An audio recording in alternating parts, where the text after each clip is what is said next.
Hello everyone, আমার হাতে যে সুইচটি দেখতে পাচ্ছেন এটি হচ্ছে একটি ফুল গ্যাং সুইচ। এই সুইচটি কীভাবে কানেকশন করতে হয় আমি আপনাদের ভিডিওর মাধ্যমে এটি দেখানোর চেষ্টা করব।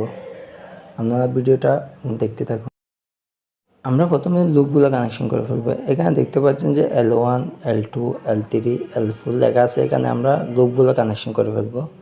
যেটা ফেসে লুপ আছে এগুলো আমরা কানেকশন করে ফেলবো। লুপটা কানেকশন করার পর আপনারা ফেস কেবলটা কানেকশন করে ফেলবেন। এখানে দেখতে পাচ্ছেন যে আমাদের হলুদ কেবলটা হচ্ছে ফেস কেবল, এটা আমরা কানেকশন করে ফেলছি। আপনারা এভাবেই ফেস কেবলটা লুপের জায়গায় কানেকশন করে ফেলবেন। ফেস কেবলটা কানেকশন করার পর এখন আমরা লাইটের আউটগুলো কানেকশন করে ফেলবো, যেগুলো ফ্যান, লাইট ইত্যাদি জায়গায় আপনারা পয়েন্টের আউট হিসাবে নিয়ে গেছেন, এগুলো আমরা সুইচের আউটের জায়গায় কানেকশন করে ফেলবো।